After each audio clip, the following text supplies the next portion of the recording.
তাসরিফ খান তিনি হলেন বাংলাদেশের বিখ্যাত একজন গায়ক, গীতিকার এবং সুরকার। তিনি কুরেঘর ব্র্যান্ডের প্রতিষ্ঠাতা এবং প্রধান কণ্ঠশিল্পী। ভালোবাসিস আমারে তুই ময়নারে, ব্যাচেলর আমি ব্যাচেলর এইসব জনপ্রিয় গান গেয়ে তিনি আলোচিত হয়েছেন। গানের জাদুতে ফেসবুক এবং ইউটিউব মাতিয়ে রেখেছেন। তিনি ইতিমধ্যে বাংলাদেশের ব্যান্ড শিল্পীদের মধ্যে সর্বপ্রথম ইউটিউব চ্যানেলের পক্ষ থেকে পেয়েছেন গোল্ডেন প্লে বাটন। শুধুমাত্র তিনি রোমান্টিক ধরনের গান নয়, সম্প্রতি দেশাত্মবোধক গান গেয়ে বেশ সুনাম অর্জন করেছে কুরেঘর ব্যান্ড। 2017 সালের 5 জানুয়ারি যাত্রা শুরু করে কুরেঘর ব্যান্ডের প্রতিষ্ঠাতা তাসরিফ খান এবং একদল গানপ্রিয় তরুণের হাত ধরে এগিয়ে চলছে কুরেঘর ব্যান্ড।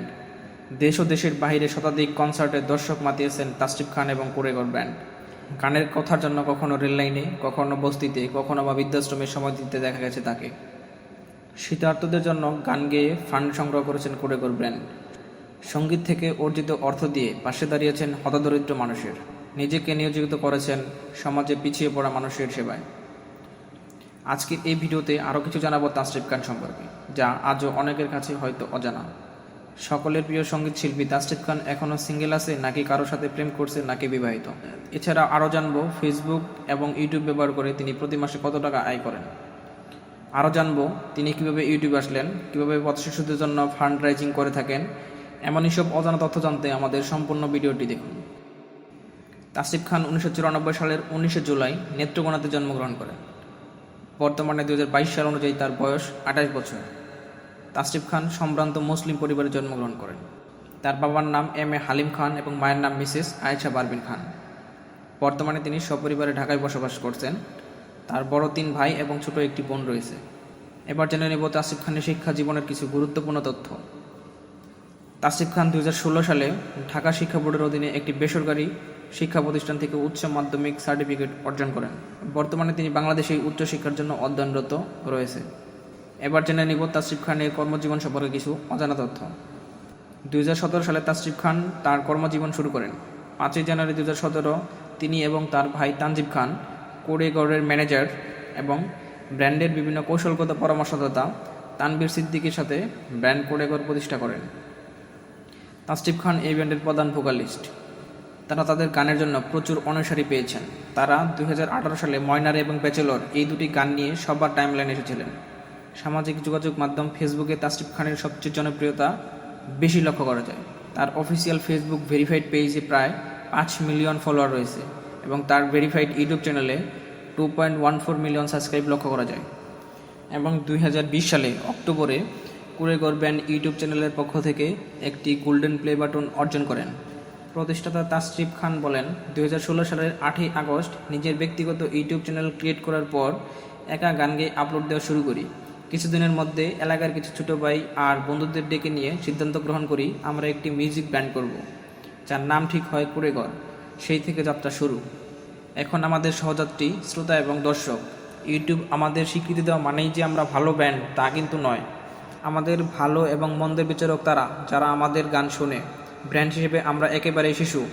বড় স্টেজে নিজেদেরকে এখনও ব্যান্ড বলার আগে ডানে বামে তাকাই। একদিন নিশ্চয়ই আমরা পূর্ণতা পাবো, এমনটি বলেছেন তাসরিফ খান। তারা গরিব দুঃখী মানুষের জন্য রাস্তায় রাস্তায় গান গেয়ে তাদের নিজেদের মতো করে ফান্ড রাইজিং করে গরিব দুঃখী মানুষের মাঝে তা বিতরণ করেন।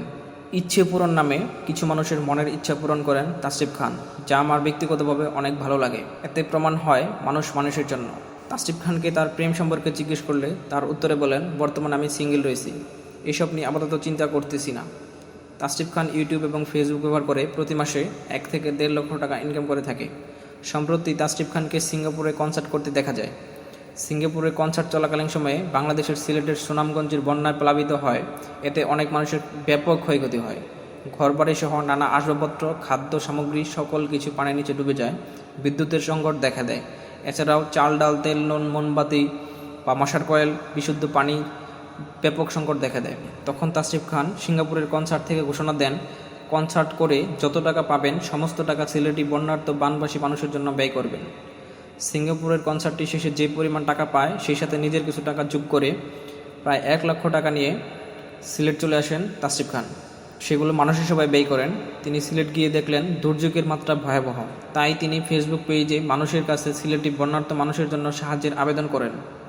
প্রথম 2 দিনে 16 লাখ টাকার মতো ফান্ড রাইজিং সম্পন্ন হয়। এই টাকা দিয়ে ঢাকা থেকে ট্রাক যুগে মুড়ি, চিড়া, গুড়, মশার কয়েল, দিয়াশলাই, চিনি, পানি বিশুদ্ধকরণ ট্যাবলেট, ওয়ার্সলাইন এই ধরনের বিভিন্ন উপকরণ সংগ্রহ করে সিলেট বানবাসী প্রত্যন্ত অঞ্চলের মানুষের কাছে পৌঁছে দেন। এই সময় তাসরিফ খানকে পরিবহনের জন্য গাড়ি এবং পানিপথে ব্যবহারের জন্য নৌকা সরবরাহ করেন বাংলাদেশ সেনাবাহিনী। লক্ষ্য করা যায় বাংলাদেশ সেনাবাহিনী এবং তাসরিফ স্কোয়াডের মেম্বারগণ একসাথে কাঁধে কাঁধ মিলিয়ে ভানবাসী মানুষের সেবা করতে। তাছাড়া এই কাজে তাসরিফ ভাইকে সহযোগিতা করেন তাসরিফ স্কোয়াড টিম এবং সেভ সিলেট টিম।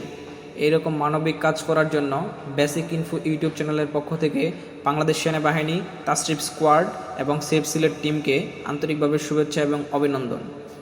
এই তথ্য সংগ্রহ করা পর্যন্ত তাসরিফ খান 42 দিন ধরে সিলেটে বন্যার্থীদের জন্য কাজ করে যাচ্ছে। কাজ এখনও চলমান। আজকের এই সময়ে 32তম ঘর নির্মাণ কাজ চলছে সিলেটের বন্যার্থ মানুষের জন্য। শেষ খবর পাওয়া পর্যন্ত ফান্ডরাইজিং এবং বিতরণের পরিমাণ ছিল 2 কোটি টাকার উপরে। বন্ধুরা, এই ছিল তাসরিফ খানের জীবনের অজানা কিছু তথ্য। তাসরিফ খানকে গায়ক হিসেবে এবং মানুষ হিসেবে আপনার কাছে কেমন লাগে তা কমেন্ট বক্সে জানাতে পারেন। হ্যালো দর্শক বন্ধুরা, এই সকল তথ্য অনলাইন কিংবা বিভিন্ন ইলেকট্রনিক্স মিডিয়ার মাধ্যম থেকে সংগ্রহীত। তথ্যে কোনো ভুল কিংবা সময়ের সাথে সাথে কোনো তথ্যের পরিবর্তন হলে ক্ষমা সুন্দর দৃষ্টিতে দেখবেন। এ ধরনের নানা জানা অজানা তথ্য জানতে আমাদের বেসিক ইনফো ইউটিউব চ্যানেলটি সাবস্ক্রাইব করে বেল বাটন বাজিয়ে রাখুন। আজকের মতো এই পর্যন্তই। আল্লাহ হাফেজ।